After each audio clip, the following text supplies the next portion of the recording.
ನಮಸ್ಕಾರ ಸ್ನೇಹಿತರೆ, welcome to Info TV Kannada. ಇವತ್ತಿನ ವಿಡಿಯೋ ಅನ್ನಭಾಗ್ಯ ಫಲಾನುಭವಿಗಳಿಗೆ ಸಂಬಂಧಪಟ್ಟಂತೆ ಆಗಿರುತ್ತೆ. ಈ ವಿಡಿಯೋದಲ್ಲಿ ನಾನು ನಿಮಗೆ ತಿಳಿಸ್ಕೊಡ್ತೀನಿ 4 ತಿಂಗಳ ಹಣ, ಅಕ್ಕಿ ಹಣ ಜಮಾ ಆಗಿದೆಯೋ, ಎಲ್ಲರಿಗೂ ಯಾವಾಗ ಬರುತ್ತೆ ಅನ್ನೋದನ್ನು KH ಮುನಿಯಪ್ಪ ಅವರು ಒಂದಷ್ಟು ಮಾಹಿತಿ ಕೊಟ್ಟಿದ್ದಾರೆ. ಈ ಎಲ್ಲ ಇನ್ಫಾರ್ಮೇಷನ್ನ ನಾನು ನಿಮಗೆ ಈ ವಿಡಿಯೋದಲ್ಲಿ ತಿಳಿಸ್ತೀನಿ. ನೀವೇನಾದರೂ ಹೊಸದಾಗಿ ನಮ್ಮ ಚಾನಲ್ ನೋಡ್ತಾ ಇದ್ದರೆ ಪ್ಲೀಸ್ ಸಬ್ಸ್ಕ್ರೈಬ್ ಮಾಡ್ಕೊಂಡು ನೋಡಿ. ಹಾಗೆ ವಿಡಿಯೋನ ಎಲ್ಲೂ ಸ್ಕಿಪ್ ಮಾಡ್ದಿರ ನೋಡೋದ್ರಿಂದ ನಿಮಗೆ ಕಂಪ್ಲೀಟ್ ಮಾಹಿತಿ ಸಿಗುತ್ತೆ. ನೀವೇನಾದರೂ ವೀಡಿಯೋನ ಸ್ಕಿಪ್ ಮಾಡ್ಕೊಂಡು ನೋಡಿದ್ರೆ ನಿಮಗೆ ವಿಷಯ ಕೂಡ ಅರ್ಧಂಬರ್ಧ ಅರ್ಥ ಆಗುತ್ತೆ. ಸೊ ಹಾಗಾಗಿ ಎಲ್ಲೂ ವೀಡಿಯೋನ ಸ್ಕಿಪ್ ಮಾಡ್ದಿರ ನೋಡಿ. ಬನ್ನಿ ಈಗ ವೀಡಿಯೋನ ಸ್ಟಾರ್ಟ್ ಮಾಡೋಣ. ನಿಮಗೆಲ್ಲ ಗೊತ್ತಿರೋ ಹಾಗೆ ಅನ್ನಭಾಗ್ಯ ಅಕ್ಕಿ ಯೋಜನೆ ಹಣ ಇವಾಗ ಎಷ್ಟೋ ಜನಕ್ಕೆ 4 ತಿಂಗಳಿಂದ ಬಂದಿಲ್ಲ. ಸೊ ಎಲ್ಲರೂ ಇವಾಗ ಅದನ್ನೇ ಕೇಳ್ತಾ ಇದ್ದಾರೆ, ಅನ್ನಭಾಗ್ಯ ಯೋಜನೆ ಬಗ್ಗೆ ಮಾಹಿತಿ ಕೊಡಿ ಅಂತ ಕೇಳ್ತಾ ಇದ್ರು. ಸೊ ಅದಕ್ಕಾಗಿ ನಾನು ಈ ವಿಡಿಯೋದಲ್ಲಿ ಒಂದಷ್ಟು ಇನ್ಫಾರ್ಮೇಷನ್ನ ಕೊಡಬೇಕಂತ ಇದ್ದೀನಿ. ಸೊ ಕೆಲವರಿಗೆ ನವೆಂಬರ್ ತಿಂಗಳಲ್ಲೆಲ್ಲ ಹಣ ಬಂದಿದೆ, ಅಂದರೆ ಏನು ಇದು ಅಕ್ಕಿ ಹಣದ ಏನು ಬರ್ತಾಯಿತ್ತೋ ಅದು ಜಮಾ ಆಗಿದೆ. ಆದರೆ ಕೆಲವರು ಅಂದ್ಕೊಂಡಿದ್ದಾರೆ, ನಮಗೆ ನವೆಂಬರ್ ತಿಂಗಳ ಹಣ ಬಂದಿದೆ ಅಂತ ಅಂದ್ಕೊಂಡಿದ್ದಾರೆ. ಖಂಡಿತವಾಗ್ಲೂ ಇಲ್ಲ, ಅದು ಹಳೆಯ ಕಂತಿನ ಹಣ ಆಗಿರುತ್ತೆ ಹೊರತು ಅದು ನವೆಂಬರ್ ತಿಂಗಳ ಹಣ ಅಲ್ಲ. ಯಾಕೆ ಅಂದರೆ ಅಕ್ಕಿ ಹಣ 4 ತಿಂಗಳಿಂದ ಹಣ ಸರ್ಕಾರದಿಂದಲೇ ಇನ್ನೂ ಜಮಾ ಆಗಿಲ್ಲ. ಜನಗಳು ಸಹ ಇವಾಗ ರೊಚ್ಚಿಗೆದ್ದಿದ್ದಾರೆ, ಯಾವಾಗ ಹಣ ಬರುತ್ತೆ, ಇವ್ರು ಏನು ಹೇಳಿದ್ರು, ಎಲ್ಲ ಪ್ರತಿ ತಿಂಗಳು ಕೊಡ್ತೀವಿ ಅನ್ನೋ ರೀತಿ ಹೇಳಿದ್ರು. ಆದರೆ 4 ತಿಂಗಳಾದರೂ ನಮಗಿನ್ನ ಹಣ ಸಿಗ್ತಾ ಇಲ್ಲ ಅನ್ನೋ ಒಂದು ಪ್ರಶ್ನೆನ ಹಾಕ್ತಾ ಇದ್ದಾರೆ. ಕೆಲವರಿಗೆಲ್ಲ ಬ್ಯಾಂಕ್ ಪ್ರಾಬ್ಲಮ್ಮು, KYC ಪ್ರಾಬ್ಲಮ್ ಅಂತ ಎಷ್ಟೋ ಜನಕ್ಕೆ ಹಳೆಯ ಕಂತುಗಳು ಸಹ ಇನ್ನೂ ಬಂದಿಲ್ಲ.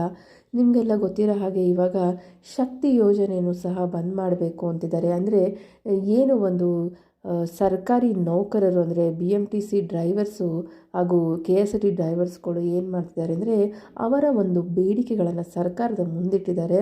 ಅದೇನಾದರೂ ನಮಗೆ ಬೇಡಿಕೆಗಳು ಪೂರೈಕೆ ಮಾಡಿಲ್ಲ ಅಂದರೆ ನಾವು ಡಿಸೆಂಬರ್ 31 ನಂತರ ಮುಷ್ಕರ ಮಾಡ್ತೀವಿ, ಯಾವುದೇ ಒಂದು ನಾವು ಬಸ್ಸನ್ನು ಓಡಿಸೋದಿಲ್ಲ ಅಂತ ಹೇಳ್ತಿದ್ದಾರೆ.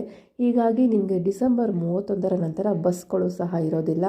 ನೋಡಿ ಎಷ್ಟು ಈ ಯೋಜನೆಗಳನ್ನು ತರ್ತಾರೆ, ಆದರೆ ಅದನ್ನು ಸರಿಯಾಗಿ ನಿಭಾಯಿಸೋದಲ್ಲಿ ಒಂದೊಂದು ಸಲ ಸರ್ಕಾರ ಎಡವಟ್ಟನ್ನು ಮಾಡ್ಕೊಂಡ್ಬಿಡುತ್ತೆ. ಹೀಗಾಗಿ ಅಲ್ಲಿ ಸರ್ಕಾರಿ ನೌಕರರು ಮುಷ್ಕರ ಮಾಡಿದರೆ ಇಲ್ಲಿ ಜನಗಳು ಮುಂದೆ ಒಂದಿನ ಮುಷ್ಕರ ಮಾಡೋದ್ರಲ್ಲಿ ಏನು ಅನುಮಾನನೇ ಇಲ್ಲ ಅನಿಸುತ್ತೆ. ಯಾಕಂದರೆ ಕಳೆದ 4 ತಿಂಗಳಿಂದ ಅಕ್ಕಿ ಹಣನೇ ಬಂದಿಲ್ಲ. ಸರ್ಕಾರದವರು ಸಹ ಏನು ಹೇಳ್ತಿದ್ದಾರೆ, ಕಳೆದ ತಿಂಗಳೆಲ್ಲ ಏನು ಹೇಳಿದ್ರು, ಡಿಸೆಂಬರ್ ತಿಂಗಳಲ್ಲಿ ನಾವು ಕೊಟ್ಬಿಡ್ತೀವಿ, ನಮಗೆ ಅನುದಾನ ಬರೋದಿದೆ ಅಂತೆಲ್ಲ ಹೇಳಿದ್ರು. ಹಾಗೆ KH ಮುನಿಯಪ್ಪ ಅವರು ಏನು ಹೇಳಿದರು, ಆಹಾರ ವೆಬ್ಸೈಟು ಒಂದೇ ಇರುತ್ತೆ, ಅದರಲ್ಲಿ ನಾವು ಎಲ್ಲ ರೀತಿಯ ಒಂದು ರೇಷನ್ನ ನಾವು ಅಪ್ಡೇಟ್ ಮಾಡ್ಕೋಬೇಕಾಗುತ್ತೆ. ಹಾಗೆ ಅಕ್ಕಿ ಹಣ ಜಮಾ ಮಾಡೋದು ಅದನ್ನು ನಾವು ಅಪ್ಡೇಟ್ ಮಾಡಬೇಕಾಗುತ್ತೆ. ಹೀಗಾಗಿ ಸರ್ವರ್ ಪ್ರಾಬ್ಲಮ್ ಆಗಿ ನಾವು ಕೆಲವೊಂದು ಸಲ ಹಣ ಜಮಾ ಆಗೋದು ಡಿಲೇ ಮಾಡ್ತೀವಿ ಅನ್ನೋದನ್ನು ಹೇಳಿದ್ದಾರೆ. ಟೆಕ್ನಿಕಲ್ ಪ್ರಾಬ್ಲಮ್ ಆಗುತ್ತೆ, ಅದಕ್ಕಾಗಿ ನಾವು ಸರ್ವರ್ನ ಇವಾಗ ಹೊಸದಾಗಿ ಅಪ್ಡೇಟ್ ಮಾಡಿಸ್ತಾ ಇದ್ದೀವಿ, ಇನ್ಮೇಲಿಂದ ಪ್ರಾಬ್ಲಮ್ ಆಗೋದಿಲ್ಲ ಅನ್ನೋ ಒಂದು ಮಾಹಿತಿಗಳನ್ನು ಕೊಟ್ಟಿದ್ದಾರೆ. ಆದರೆ ಅಕ್ಕಿ ಹಣ ಯಾವ ತಿಂಗಳು ಇದೇ ದಿನಾಂಕದಲ್ಲಿ ಜಮಾ ಆಗುತ್ತೆ, ಇದೇ ವಾರದಲ್ಲಿ ಜಮಾ ಆಗುತ್ತೆ ಅನ್ನೋ ಒಂದು ಮಾಹಿತಿಯನ್ನು ಖಚಿತವಾಗಿ ಇನ್ನೂ ಸರ್ಕಾರದವರು ಕೊಟ್ಟಿಲ್ಲ. ಈಗಾಗಲೇ 2 ದಿವಸ ಹೋದರೆ ಡಿಸೆಂಬರೇ ಮುಗಿದೋಗುತ್ತೆ.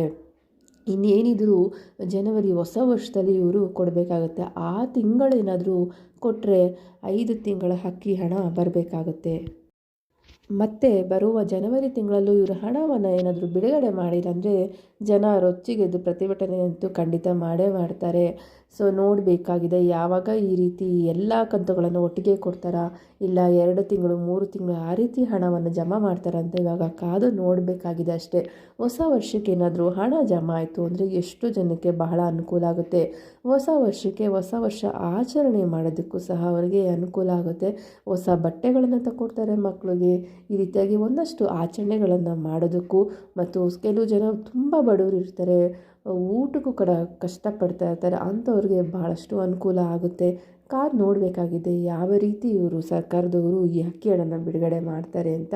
ಆದರೆ ಒಂದಂತೂ ನಿಜ, ಜನವರಿ ತಿಂಗಳಲ್ಲಂತೂ ಹಣ ಬಿಡುಗಡೆ ಮಾಡ್ತಾರೆ ಅನಿಸುತ್ತೆ. ಯಾಕಂದರೆ ತುಂಬ ಲೇಟಾಗಿರೋ ಕಾರಣ ಹಣ ಬಿಡುಗಡೆ ಆಗೋ ಸಾಧ್ಯತೆಗಳಿದೆ ಅನಿಸುತ್ತೆ. ನೋಡೋಣ, ಆ ಒಂದು ಅಕ್ಕಿ ಹಣ ಬಿಡುಗಡೆ ಆಗಿದ ನಂತರ ಖಂಡಿತವಾಗೂ ತಕ್ಷಣವೇ ನಾನು ನಿಮಗೆ ವಿಡಿಯೋ ಮಾಡಿ ತಿಳಿಸ್ತೀನಿ. ಏನೇ ಅಪ್ಡೇಟ್ಗಳಿದ್ರು ನಾನು ನಿಮಗೆ ತಿಳಿಸ್ಕೊಡ್ತೀನಿ. ಅದಕ್ಕೆ ನೀವೇನು ಮಾಡಬೇಕು ಅಂದರೆ ನಮ್ಮ ಚಾನಲ್ನ ಸಬ್ಸ್ಕ್ರೈಬ್ ಮಾಡ್ಕೊಬೇಕು, ಹಾಗೆ ಬೆಲ್ ಐಕನ್ನ ಕ್ಲಿಕ್ ಮಾಡೋದ್ರಿಂದ ಯಾವುದೇ ಒಂದು ಹೊಸ ವಿಡಿಯೋ ಬಂದರೂ ನಿಮಗೆ ನೋಟಿಫಿಕೇಷನ್ ಬರುತ್ತೆ. ಸೊ ಎಲ್ಲ ಒಂದು ಅಪ್ಡೇಟ್ಗಳನ್ನು ನೀವು ಪಡ್ಕೋಬೋದು. ಹಾಗೆ ಕೆ ಎಚ್ ಮುನಿಯಪ್ಪ ಅವರು ಮೊನ್ನೆ ಅಂದರೆ 2-3 ದಿವಸಗಳ ಹಿಂದೆ ಮಾಧ್ಯಮದ ಮುಂದೆ ಏನು ಹೇಳಿದ್ದಾರೆ ಅಂದರೆ, ಏನು ಇವಾಗ ನೀವು ರೇಷನ್ ಕಾರ್ಡು ತೊಗೊಳ್ಬೇಕು ಅನ್ನೋರಿಗೆ ಏನು ಒಂದು ಪ್ರಮಾಣ ಪತ್ರ, ಆದಾಯ ಪ್ರಮಾಣ ಪತ್ರನ ಕಡ್ಡಾಯವಾಗಿ ಕೊಡಲೇಬೇಕು, ಇಲ್ಲಾಂದರೆ ರೇಷನ್ ಸಿಗೋದಿಲ್ಲ ಅನ್ನೋ ಒಂದು ಮಾಹಿತಿಗಳು ಹರಿದಾಡ್ತಾ ಇತ್ತು. ಅಂದರೆ ಅದು ಸುಳ್ಳು ಸುದ್ದಿಯಾಗಿತ್ತು. ಅದನ್ನು ಅವರು ಕನ್ಫರ್ಮೇಷನ್ ಮಾಡಿದ್ದಾರೆ. ನಿಮ್ಮ ಹತ್ರ BPL ಕಾರ್ಡ್ಗಳಿದ್ದರೆ ರೇಷನ್ ಡಿಪೋಗೆ ಹೋಗಿ ನೀವು ಯಾವಾಗ ಬೇಕಾದರೂ ನೀವು ರೇಷನ್ನ ತೊಗೋಬೋದು. ಯಾವುದೇ ಒಂದು ಆದಾಯ ಪ್ರಮಾಣ ಪತ್ರನ ಕಡ್ಡಾಯವಾಗಿ ಕೊಡಬೇಕು, ಆ ಥರ ಎಲ್ಲ ಏನು ಯಾವುದೇ ಒಂದು ರೂಲ್ಸ್ ಇಲ್ಲ ಅನ್ನೋದನ್ನು ಕನ್ಫರ್ಮೇಷನ್ನ ಕೊಟ್ಟಿದ್ದಾರೆ. ಸೊ ಇದು ಒಂದು ಗುಡ್ ನ್ಯೂಸ್ ಅಂತಲೇ ಹೇಳ್ಬೋದು. ಹಾಗೆ ಇನ್ನೊಂದು ಗುಡ್ ನ್ಯೂಸ್ ಇದೆ. ರೇಷನ್ ಕಾರ್ಡ್ಗೆ ಸಂಬಂಧಪಟ್ಟಂತೆ ಹೊಸ ರೇಷನ್ ಕಾರ್ಡ್ಗೆ ಅರ್ಜಿಗಳನ್ನು ಸಲ್ಲಿಸೋದಕ್ಕೆ ಸರ್ಕಾರ ಇವಾಗ ಅವಕಾಶ ಮಾಡಿಕೊಟ್ಟಿದೆ. ಯಾವಾಗ ಅಂದರೆ ಹೊಸ ವರ್ಷದಲ್ಲಿ ಜನವರಿಯಲ್ಲಿ ಈ ಹೊಸ ರೇಷನ್ ಕಾರ್ಡ್ಗಳಿಗೆ ಅರ್ಜಿ ಸಲ್ಲಿಸೋದಕ್ಕೆ ಅವಕಾಶ ಮಾಡಿಕೊಟ್ಟಿದ್ದೀವಿ ಅಂತ ಒಂದು ಮಾಹಿತಿ ಬಂದಿದೆ. ಇದ್ರ ಬಗ್ಗೆ ನಾನು ಕಂಪ್ಲೀಟ್ ಒಂದು ವಿಡಿಯೋನ ಮಾಡಿದ್ದೀನಿ. ನಿಮ್ಗೆ ಅದರಲ್ಲಿ ಎಲ್ಲ ಮಾಹಿತಿ ಸಿಗುತ್ತೆ. ನೀವು ನಮ್ಮ ಚಾನಲ್ನ ಚೆಕ್ ಮಾಡಿದ್ರೆ ನಿಮಗೆ ಎಲ್ಲ ಇನ್ಫಾರ್ಮೇಷನ್ ಸಿಗುತ್ತೆ. ಹಾಗೆ BPL ಕಾರ್ಡ್ ಹೊಸದಾಗಿ BPL ಕಾರ್ಡ್ ಅರ್ಜಿ ಸಲ್ಲಿಸೋರಿಗೆ ಒಂದಷ್ಟು ಹೊಸ ರೂಲ್ಸ್ಗಳನ್ನು ತಂದಿದ್ದಾರೆ. ಅದನ್ನು ಸಹ ನಾನು ವಿಡಿಯೋದಲ್ಲಿ ಅಪ್ಡೇಟ್ ಮಾಡಿದ್ದೀನಿ.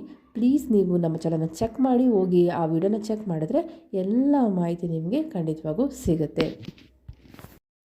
ಇವಿಷ್ಟು ಅನ್ನಭಾಗ್ಯ ಯೋಜನೆಗೆ ಸಂಬಂಧಪಟ್ಟಂಥ ಲೇಟೆಸ್ಟಾಗಿ ಇರುವಂಥ ಒಂದಷ್ಟು ಮಾಹಿತಿ. ಇದೇ ರೀತಿಯಾದಂತಹ ಹೊಸ ಯೋಜನೆಗಳು, ಅನ್ನಭಾಗ್ಯ ಹಾಗೂ ಗೃಹಲಕ್ಷ್ಮಿ ಯೋಜನೆಗಳ ಮಾಹಿತಿಗಾಗಿ ನಮ್ಮ ಚಾನಲ್ನ ಪ್ಲೀಸ್ ಸಬ್ಸ್ಕ್ರೈಬ್ ಮಾಡಿ ಮತ್ತು ಬೆಲ್ ಐಕನ್ನ ಕ್ಲಿಕ್ ಮಾಡೋದ್ರಿಂದ ಯಾವುದೇ ಒಂದು ಹೊಸ ಅಪ್ಡೇಟ್ನ ನಾನು ವಿಡಿಯೋ ಮಾಡೋದ್ರಿಂದ ನಿಮಗೆ ನೋಟಿಫಿಕೇಷನ್ ನಿಮಗೆ ಸಿಗುತ್ತೆ. ಸೊ ಹಾಗಾಗಿ ಎಲ್ಲ ಒಂದು ಅಪ್ಡೇಟ್ಸನ್ನು ನೀವು ಪಡ್ಕೋಬೋದು. ಸೊ ಪ್ಲೀಸ್ ಮರಿದಿರ ಸಬ್ಸ್ಕ್ರೈಬ್ ಮಾಡಿ, ಬೆಲ್ ಐಕನ್ನ ಕ್ಲಿಕ್ ಮಾಡಿ. ವಿಡಿಯೋ ನೋಡೋದಕ್ಕಾಗಿ ಧನ್ಯವಾದಗಳು.